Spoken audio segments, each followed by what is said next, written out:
I hope you can hear me well. So as Hans kindly introduced myself, so my name is Thomas Langer. I work as a account manager in transport policy for MCI, which is a public affairs consultancy here in Brussels. So our topic today will be green vehicles, so state of play, future outlook. The aim of this webinar is to give you a brief introduction on what are like the key challenges for green vehicles here in Europe and the regulatory, or let's say policy framework, including regulations and some other non-legislative measures regarding green vehicles. So there will be 8 parts. So as I said, very short introduction on the key challenges, the EU emission targets and why are green vehicles relevant in this framework. Then the EU strategy on these for these green vehicles, the regulatory initiatives, guidelines, non-legislative measures, and then we'll end up with a brief description of the support, research and innovation, mainly Horizon 2020, and a few conclusions.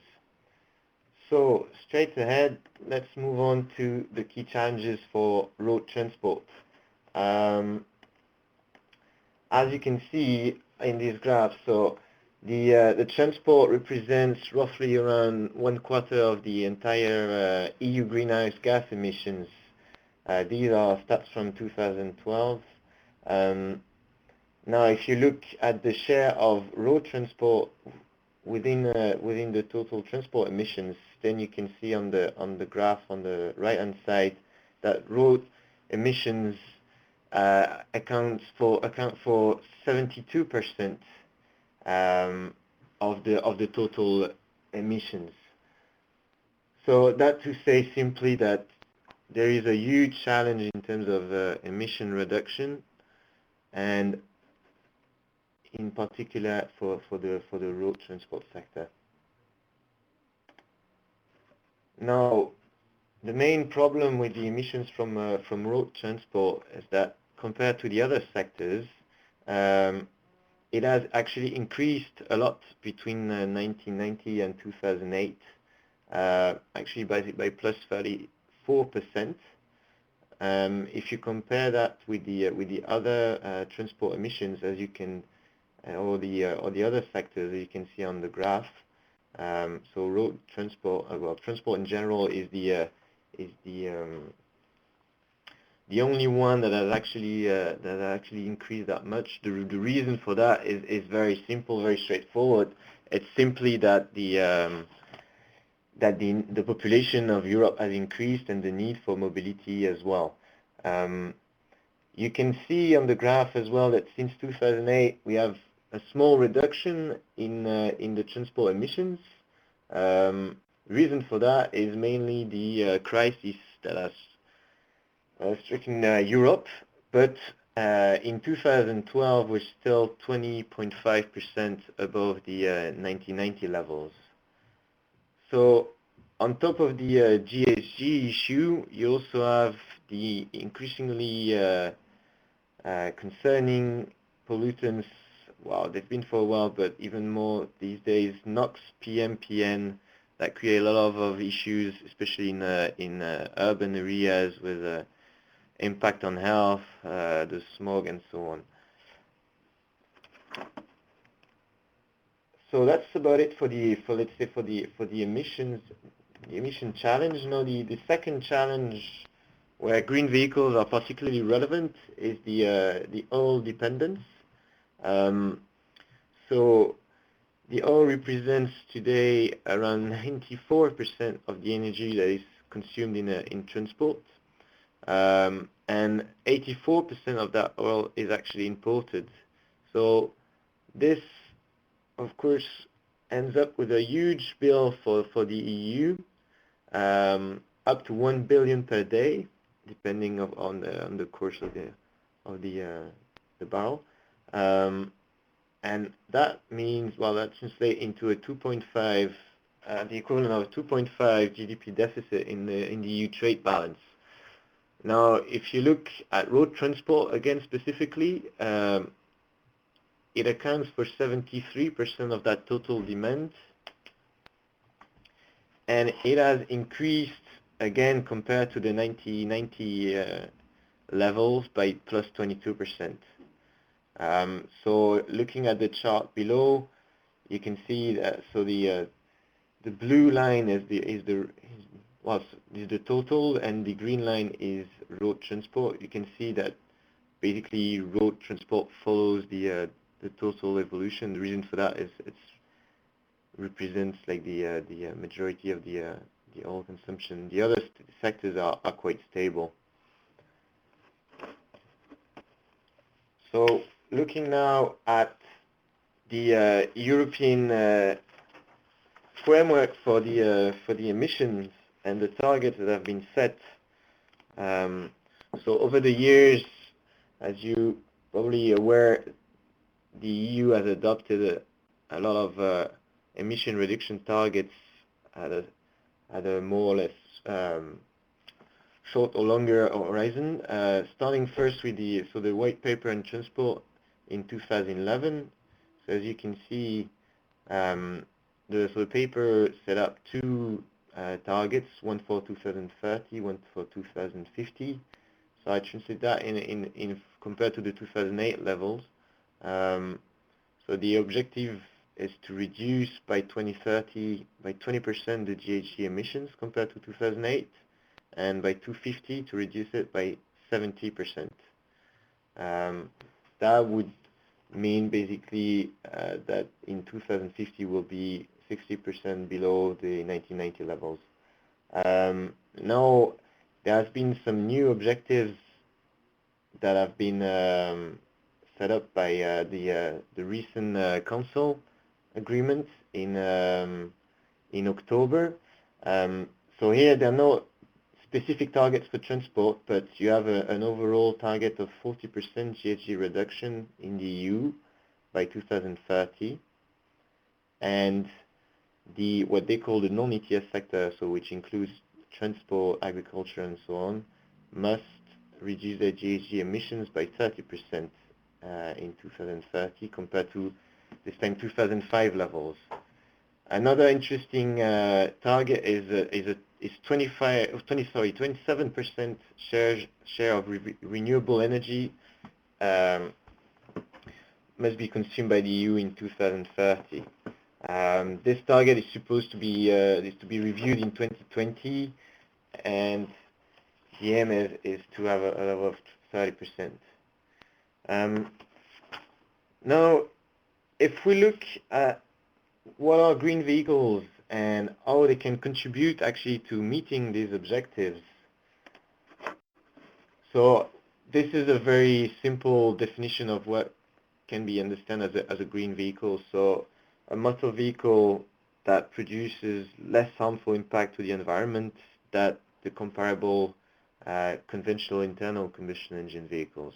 So basically diesel and gasoline. Now there are a lot of different alternative fuels to propel these green vehicles. Well, I quoted on that slide the most, let's say, famous ones, starting with the electric vehicles. So you have several technologies today on the market.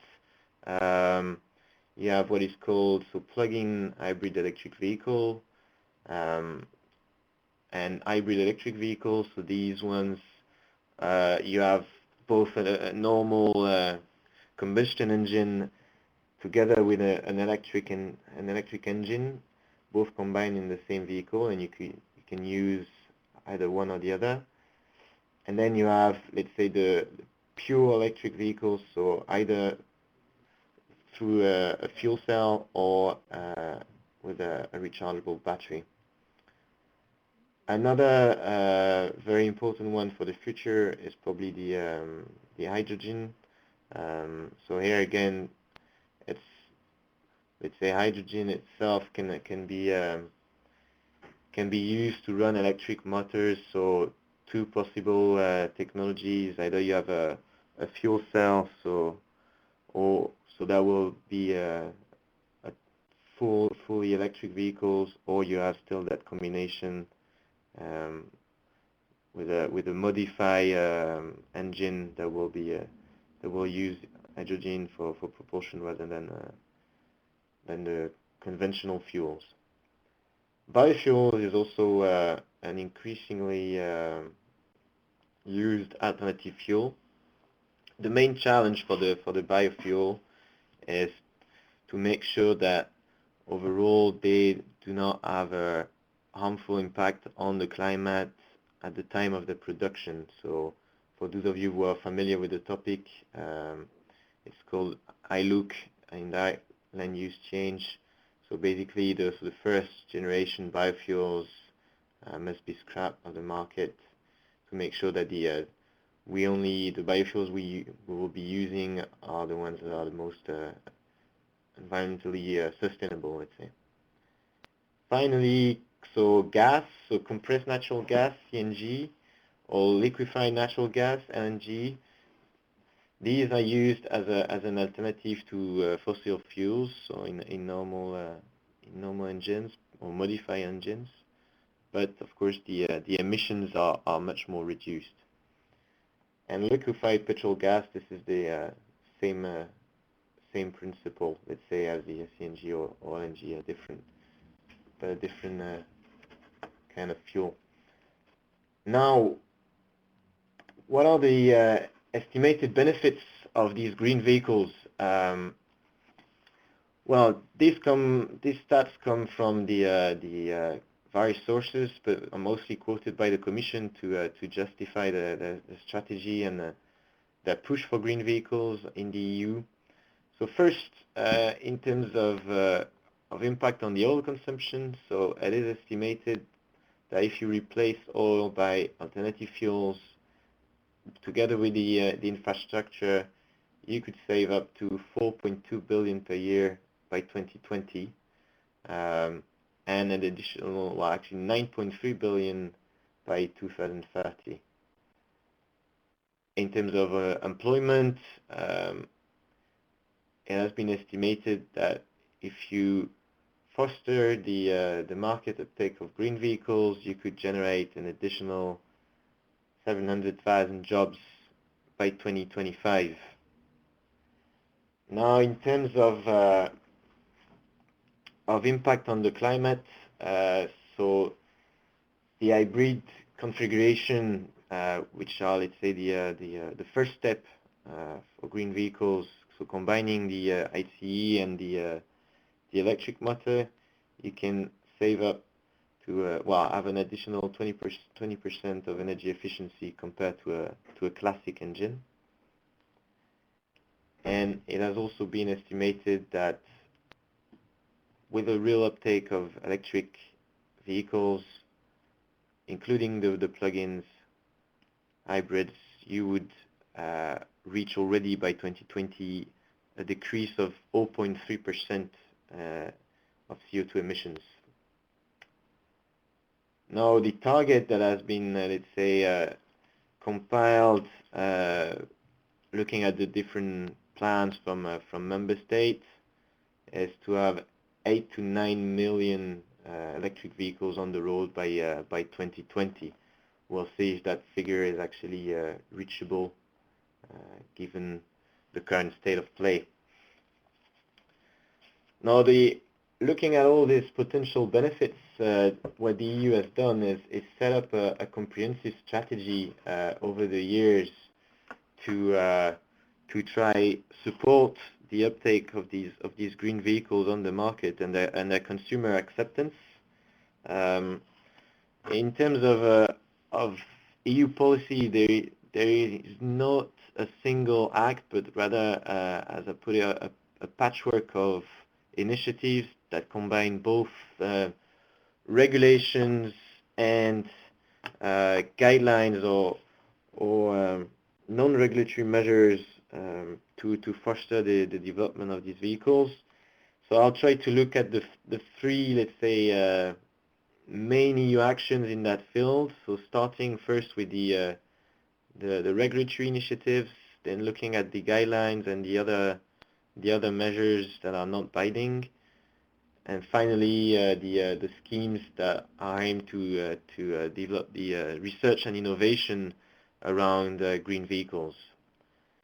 In terms of EU strategy, you can say today that we have a three-layer strategy.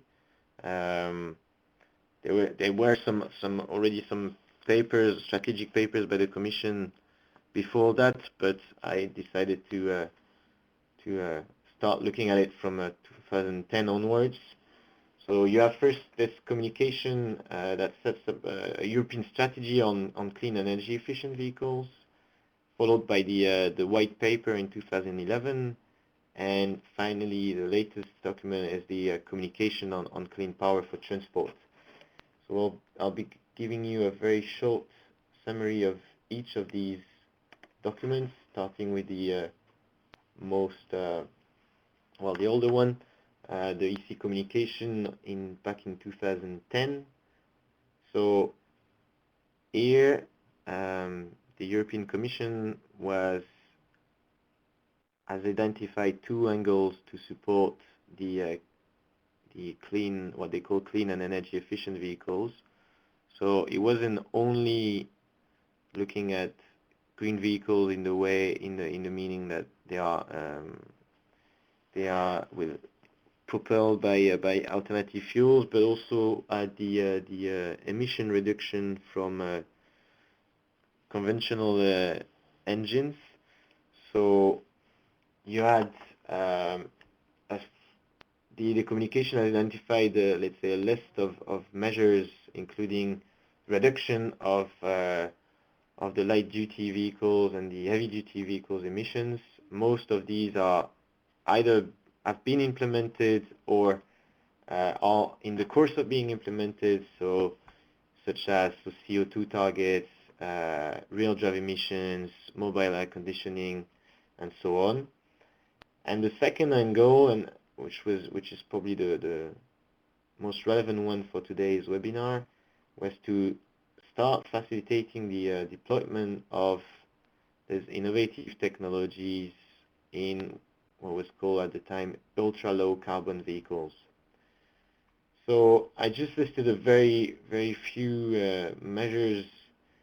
So the support to research and innovation in green technologies at the time in the FP7 program.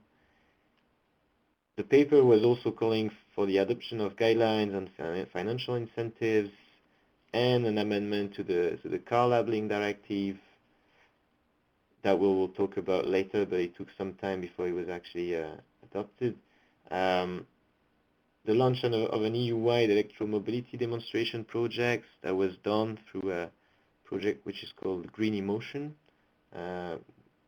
which is still going on. And finally, the issue of the standardization mandate, which was actually one of the biggest challenges for the sector for many years, meaning that you did not have in Europe, and you still don't have, a common plug for the electric vehicles. So the aim here was to call for a mandate to the Sentinel, so that they can adopt something common to everybody. So that's the first document. Then in 2011, you had this white paper on transport, which is the strategic document by the Commission that is setting up the vision for transport until 2050, which is now going under the midterm review. And for the first time, you had that objective specifically as regards green vehicles, which I quoted there. So the aim by the Commission was to halve the use of conventionally fueled cars in urban transport by 2030, phase them out in cities by 2050, achieve essentially CO2-free city logistics in major urban centers by 2030.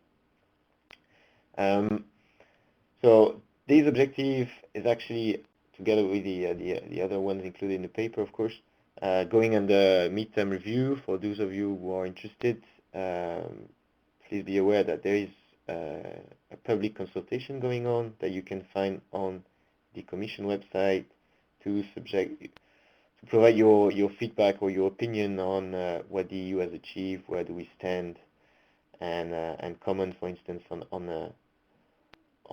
this objective in particular. Now, in terms of objective or initiatives listed by the white paper, most of them were taken over from the communication published in the previous year.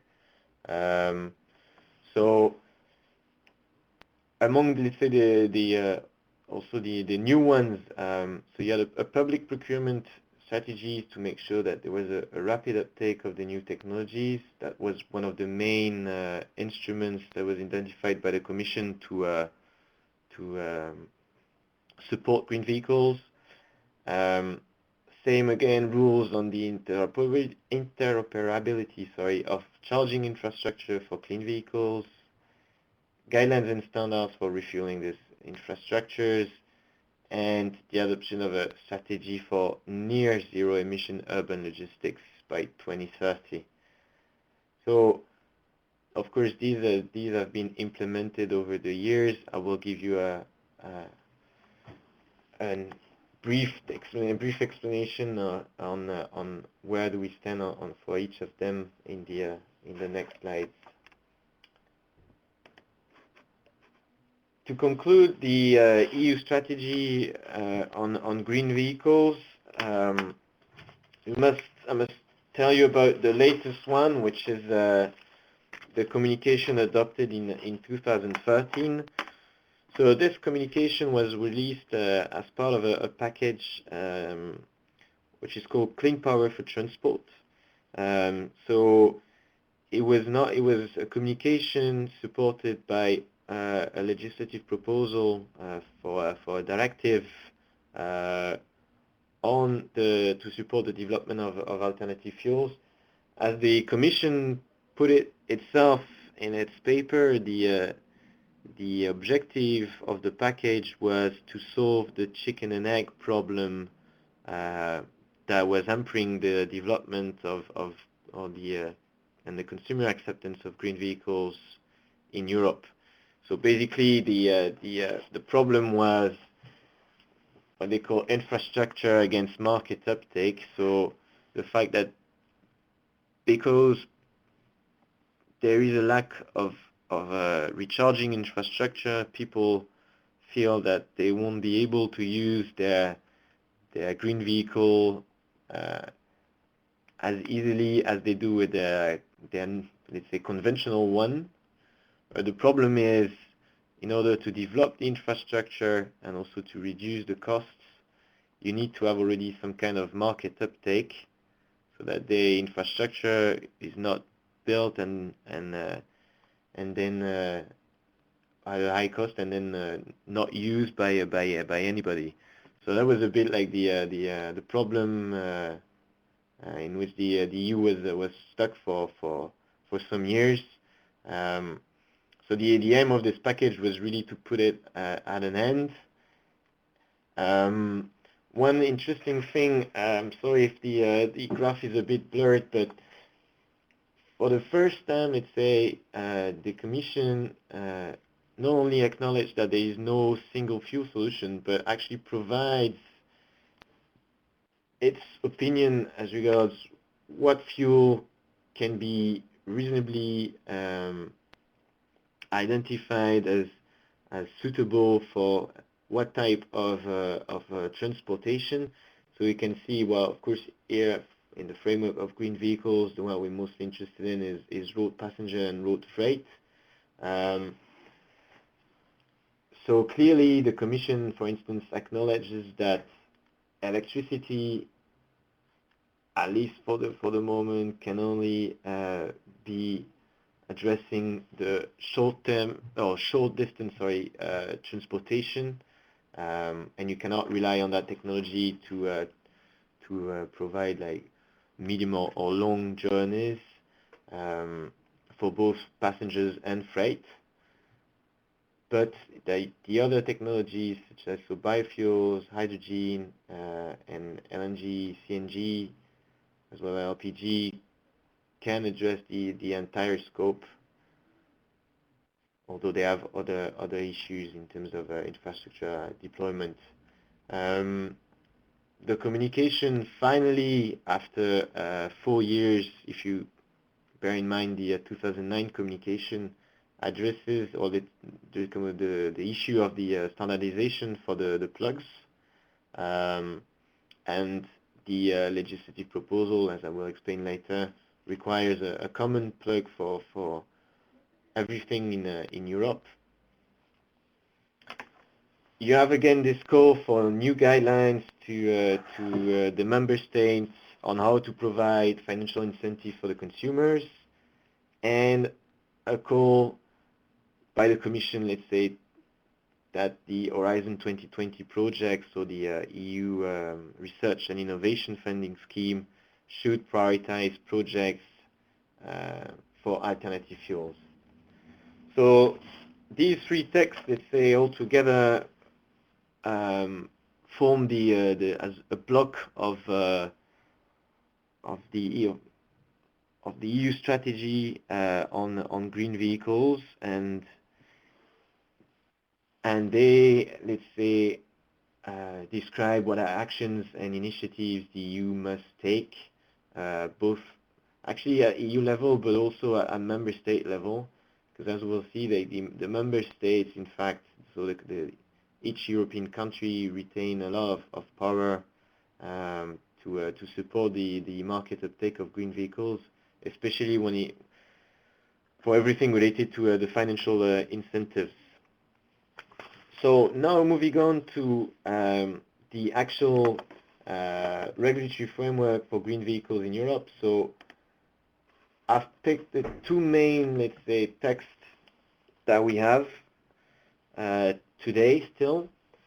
The first one, which was already described in the 2010 communication, was that directive on the promotion of clean and energy efficient road transport vehicles.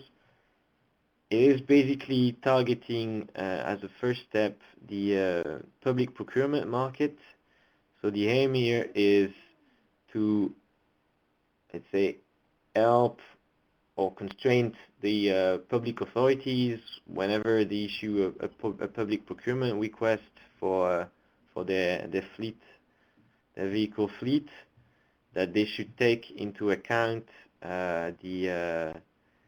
let's say the sustainability of the vehicles they intend to buy. So the directive basically asks for all the contracting entities and the operators that are covered by two other pieces of EU regulation. So on the one on public procurement and public service.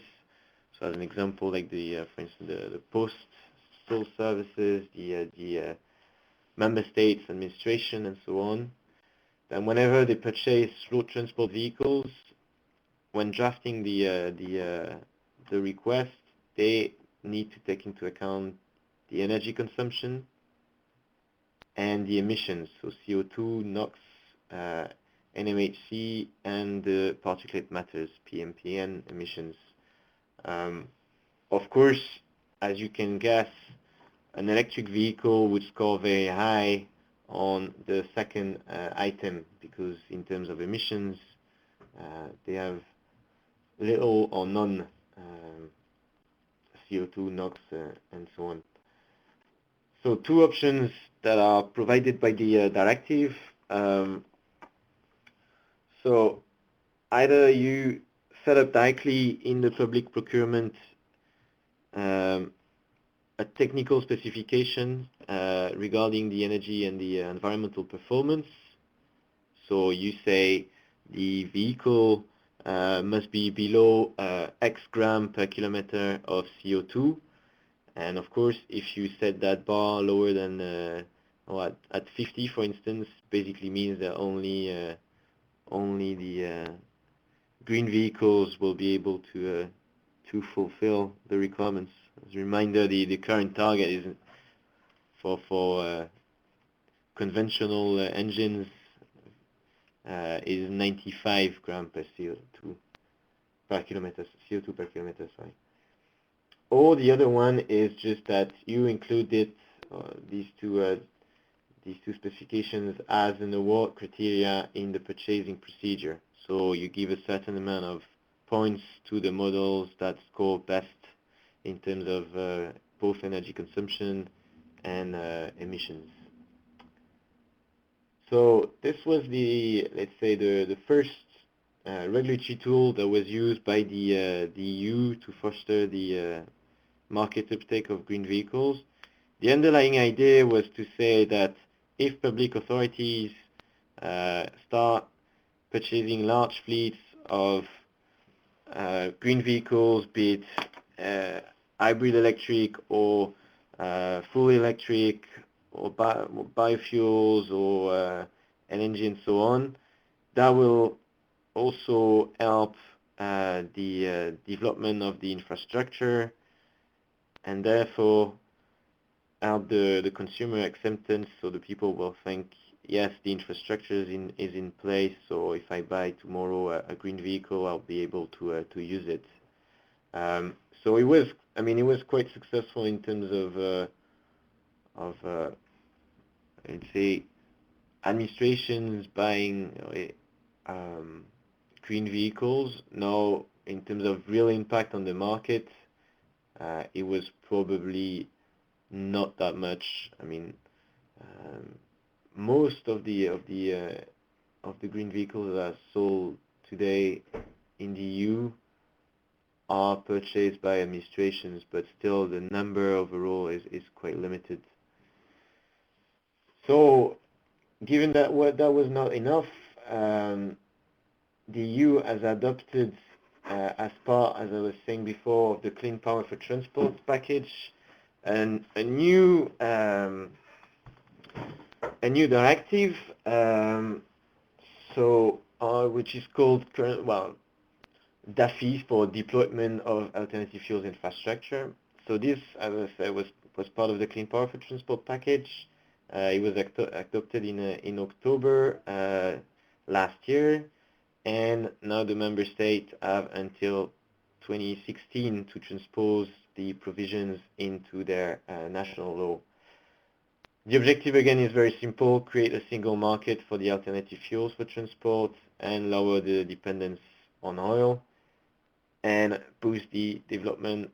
And that's the interesting thing of, first and foremost, electric and CNG vehicles. For instance, everything related to hydrogen vehicles. Let's say the text is much weaker there than for the electric and the CNG. In terms of content, what do we have in this directive? So it basically requires all the member states to develop and report to the Commission a national policy framework that sets out targets and objectives for the development of green vehicles, but also all the supporting actions that they have been taking to support these objectives and targets. So that's where I was saying before that it is still very much in the hands of the member states how to support the development of the green vehicles. Now, what the EU has done, and that's probably the most promising thing, is it has finally agreed on a common plug-in standard for electric vehicles and for the technical infrastructure.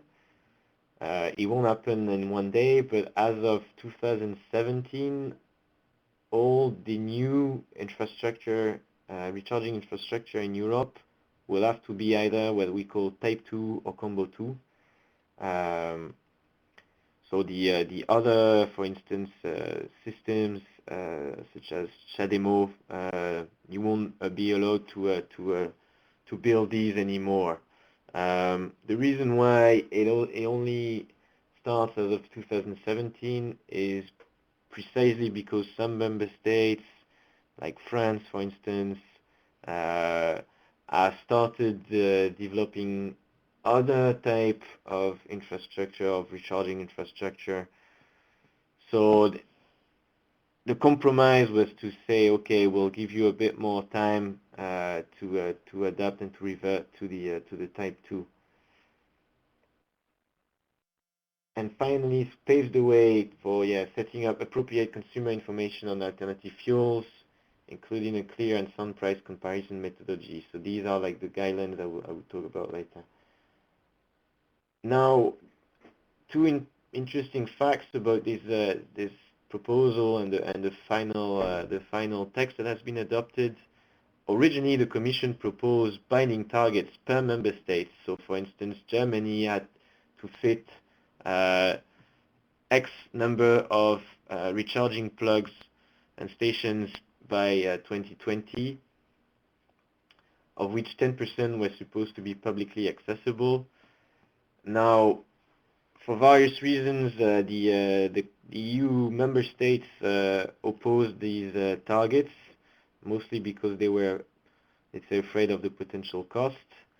So that was finally scrapped in the text. So if you look at it now, you won't be able to find it. In terms of hydrogen, as I said, the text is not really pushing for it, but now you can still find, due to the lobby of some member states, provisions to include the hydrogen refueling stations in the national policy framework, and to make sure that they will be counted, let's say, as same as for the electric infrastructure. So it will, let's say, account in the overall targets. What are the next steps? So this is ongoing, actually. The CEN is developing these standards for the plugs on electric cars. Deadline for member states to submit their national policy framework is 2016. There will be a first report on these policy framework by the Commission to the Parliament, the European Parliament, and the Council of Member States in 2017. And finally, you'll have an overall, let's say, comprehensive report to evaluate the success of these plans by 2019. You can see in the timeline below, that is the one compiled by the Commission itself.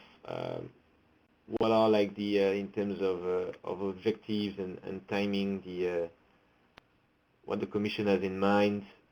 So let's just quote, like, the first one: electricity in urban, suburban, and other densely populated area, appropriate number of publicly accessible points by end 2020.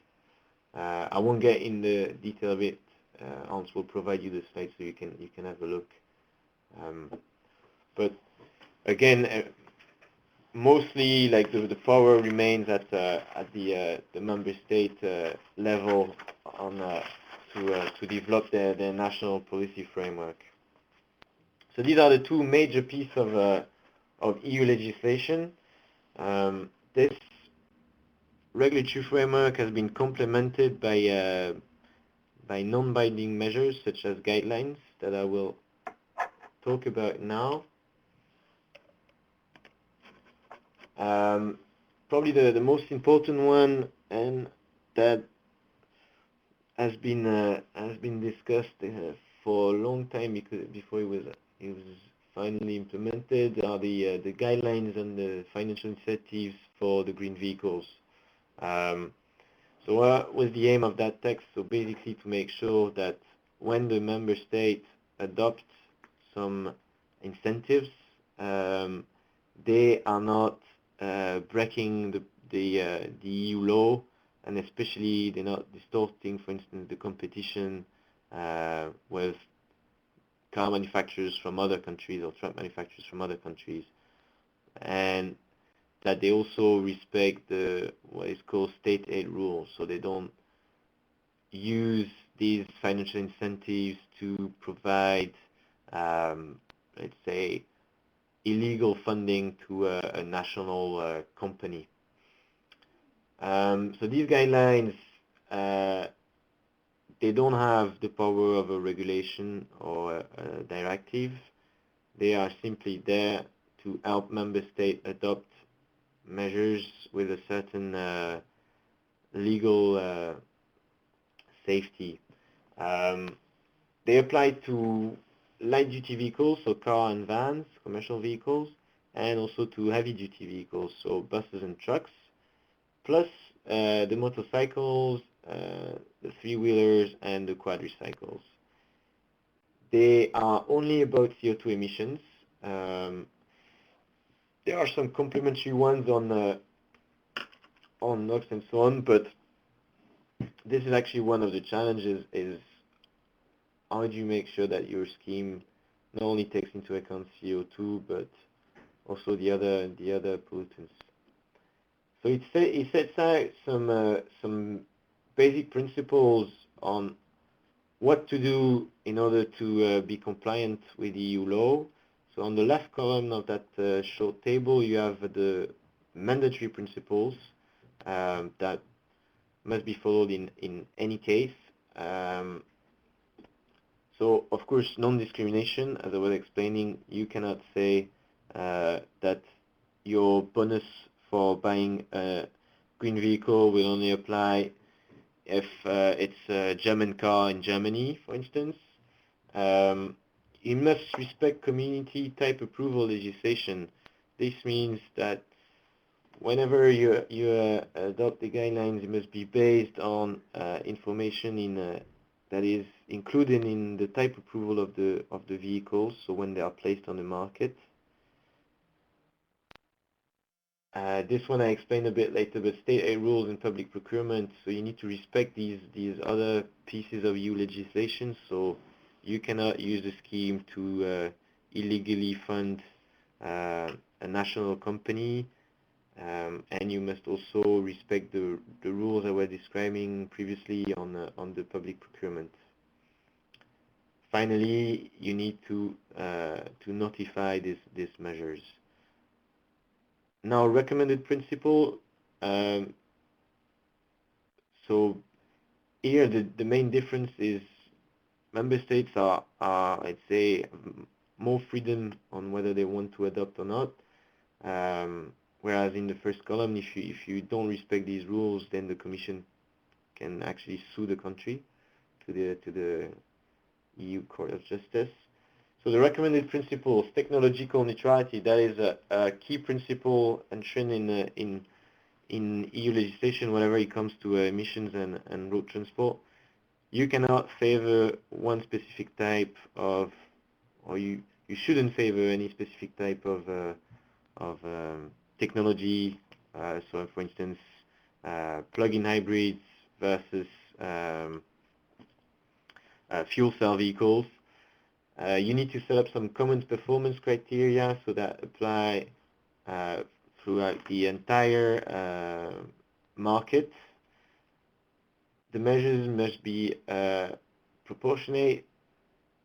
So that is linked actually to the second one on the size of the incentive. So the bonus that you are giving cannot exceed or should not exceed the cost of the technology itself.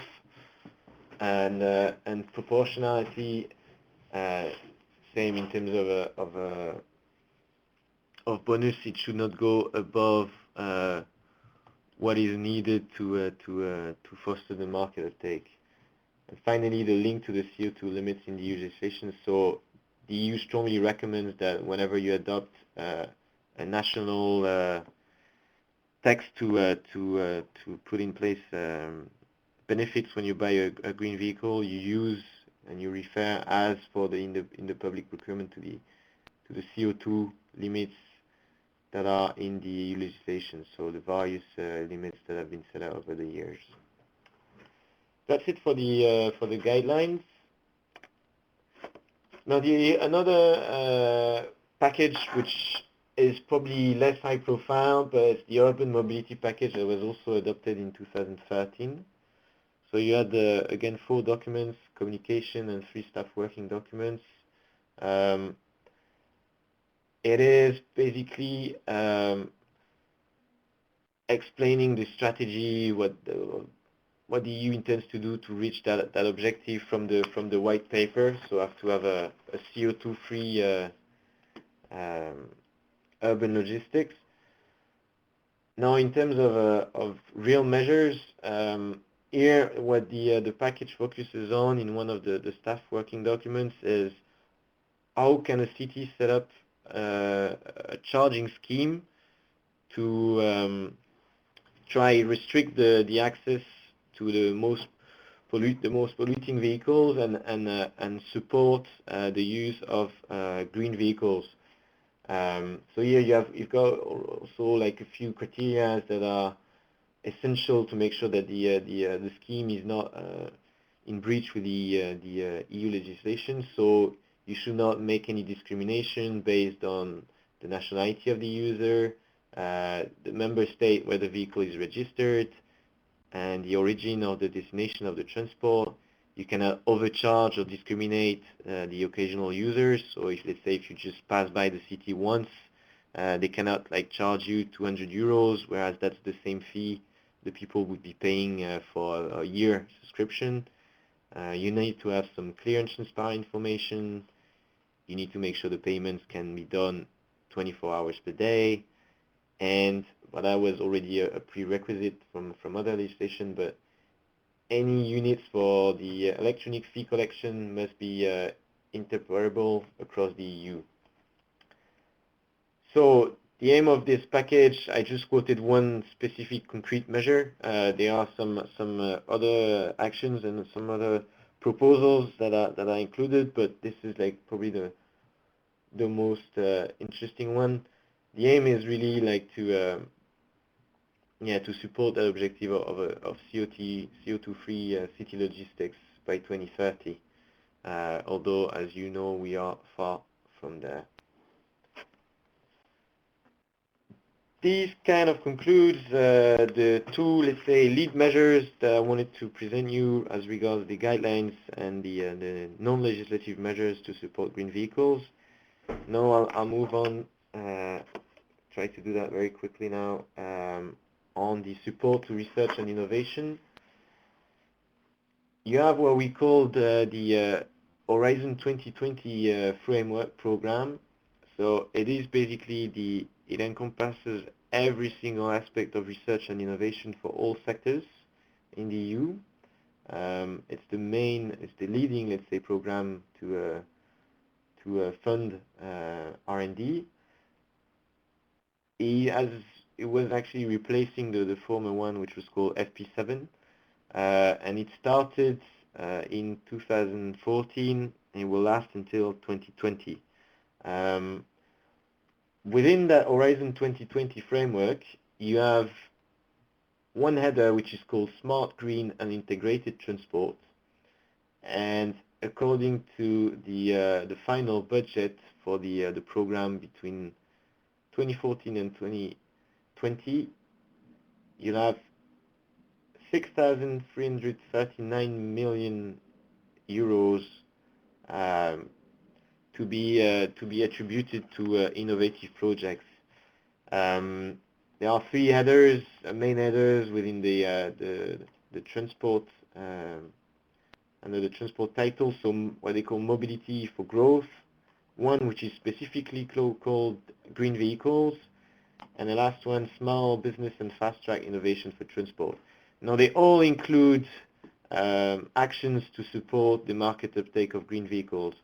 The green vehicles one is, of course, the most interesting one in the course of this webinar. So as you can see in the table below, for 2014-2015, you have 159 million euro attributed to projects around green vehicles. So this goes from R&D projects. Actually, a lot of them are included also in the mobility for growth header, but R&D projects, demonstration projects. It really includes the entire scope of let's say, actions to support the future technologies and the consumer acceptance of green vehicles. Now, one very important initiative, which is on the side of the Horizon 2020, but is also having a huge impact on the content of the programs, is the European Green Vehicles Initiative, also called EGBI. So this one is a what we call a PPP, a public-private partnership between the industry, the member state, and the Commission.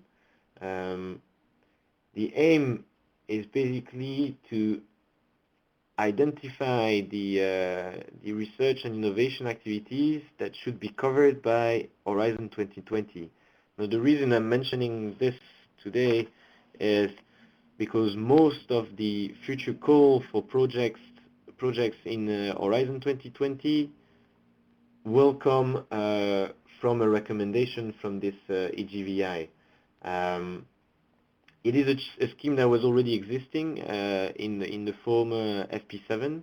At the time, it was called European Green Cars Initiative. So now it's called Vehicles, to symbolize the fact that they have enlarged the scope. It's not only about cars, but also the two-wheelers, notably trucks and buses were already kind of included.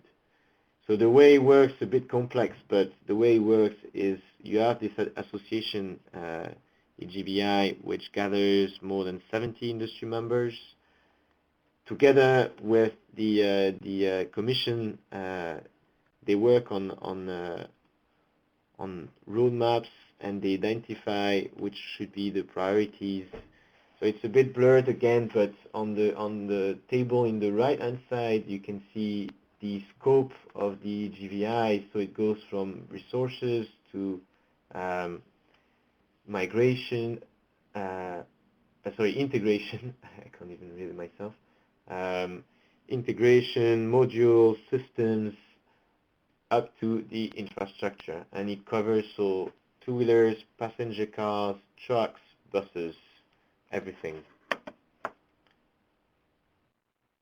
So if you want to have a better idea of what will be the future call for proposal in Horizon 2020, I would strongly advise you to liaise with the EGVI and look at what they do on their website.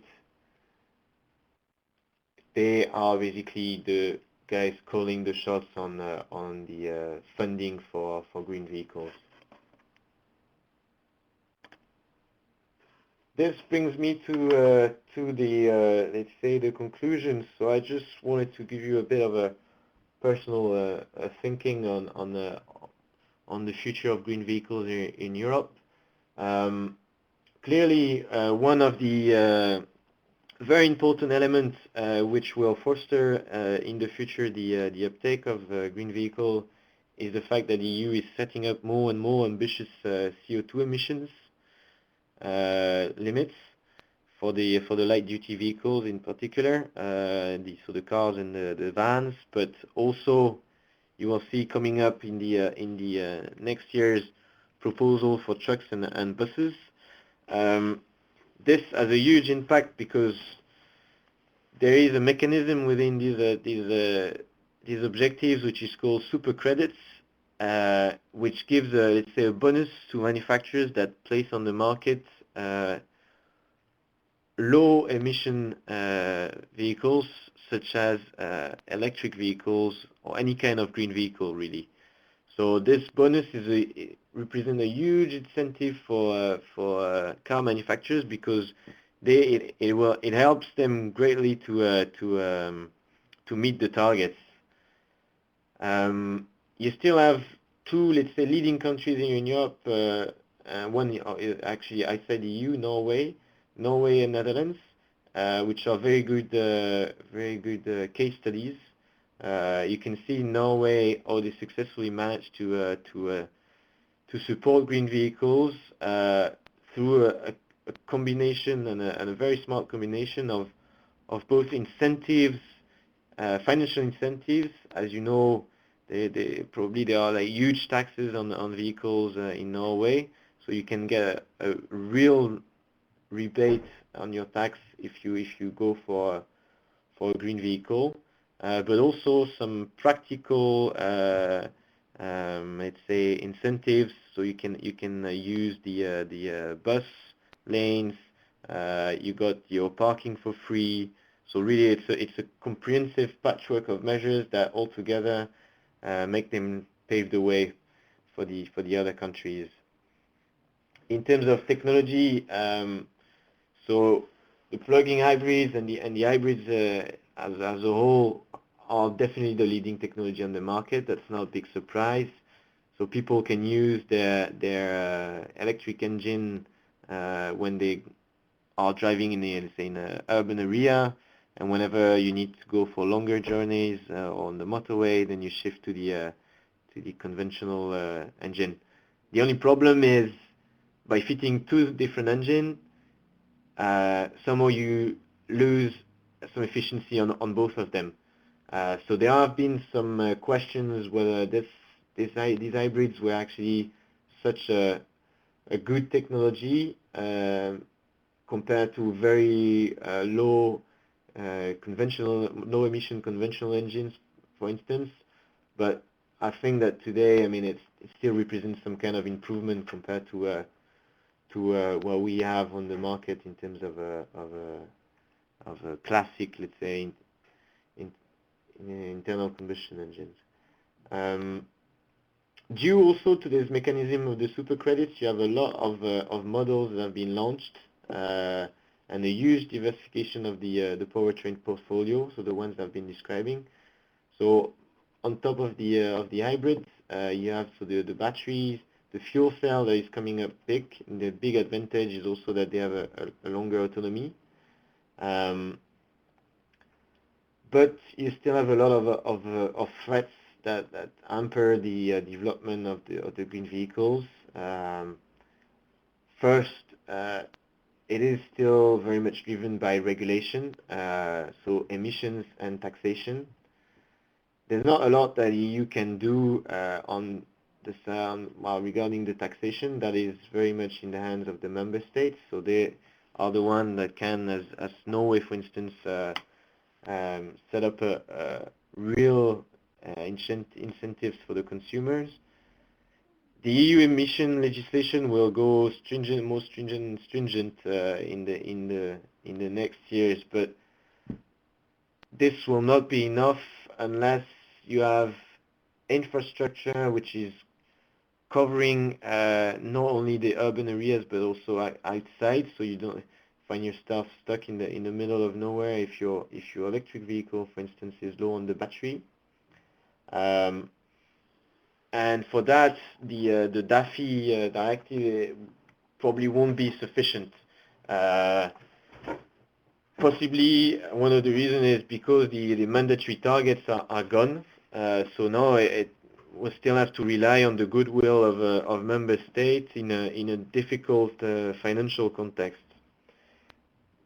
The other key challenge and potential threat is the rhythm for the improvement of the technology on the battery electric vehicle. Today, if you're a consumer and you buy an electric vehicle, a fuel electric vehicle, the battery, unless you go for the let's say premium brands such as Tesla, battery will allow you to do 100, maybe 150 kilometers max. That is still not enough for people to shift from their gasoline or diesel engine to an electric model.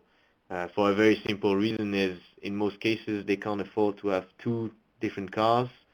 And of course, you may not travel that much, doing 600, 800 kilometers in a row, but people tend to think, what if I go on holiday? I want to go on holidays. I need to move around, and it's easier to have the whole family in my car rather than taking the train and renting something there. Well, you can't really go from Belgium, let's say, to Portugal with an electric vehicle. Otherwise, back and forth, only the time of the journey will last the time of your holidays. So these are really like the key challenges. Now looking at very shortly at the future of the market, you have, as you can see on the top right hand side, so these are like the estimate sales of electric vehicles from now on until 2020 per class.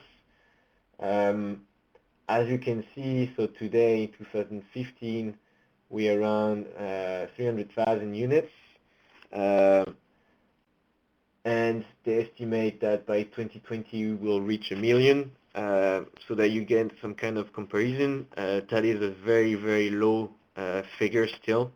In the total number of vehicles sold per year or registered per year in the EU is actually 13.6 million today. So you can see that we are really far from this. In 5 years, that would mean like more than doubling the market. I mean, it's achievable maybe, but that will require like considerable efforts. But today, the EV market, green vehicles market, is just like very, very limited compared to the sales of normal cars and trucks. The good news, though, if you look at the sale figures, the recent ones, so from this year, Q1 2015, coming from ACEA, the Car Manufacturers Association, you can see a real increase in all kind of green vehicles, ranging from plus 100%, well, actually more than 100%, to 25-16% for the hybrids. So that is still some good news. Of course, the figures are still low, but it's progressing. We can only hope that it will continue that way. For information, the countries with the most sales are so UK, France, Italy, Germany in the EU, and still Norway outside. The next steps, what can we expect from the EU to continue supporting the green vehicles? Two things. So as I said, the review of the white paper on transport that is taking place, well, currently is ongoing, and that should be completed by the end of this year still. So they will look at the objectives and the implemented initiatives and set new ones in the light of what has been achieved. But they will also, depending on how we have performed so far on these objectives, they will consider new initiatives to reach them by 2030, 2050. So maybe we can expect some additional measures by the EU, and one that has already been announced by the Commission in its communication on the Energy Union is the road package in 2016. So this will actually look at the charging scheme, or should, because for the moment everything is still very draft, there's nothing on the table, but they will first look at the revision of the Euro Vignette Directive, which is the charging scheme for heavy-duty vehicles, so trucks. So you can expect that, the more expensive it is to use a normal or conventional fuel truck, the more interesting it will be to use maybe a CNG or LNG truck in the future. And also to have this kind of European-wide electronic tolling that will, so the aim is to have like consistent guidelines across the EU for all vehicles and all charging schemes in every member state. It is very ambitious. We'll see how it goes, but that would also provide additional support to the green vehicles, because it will again be based on the emission performance of the vehicles, and thus if you have a green vehicle, the tolls that you have to pay will be reduced. that will go together with possibly, and that is probably the most uncertain one, a new framework for the concession charges, with again a pricing depending on the vehicle performances in terms of emissions. That will kind of, let's say, complement the guidelines that I was presenting you in the framework of the urban mobility package. That's it. I'm afraid I've run a bit over time. I hope we still have few minutes for the question and answers.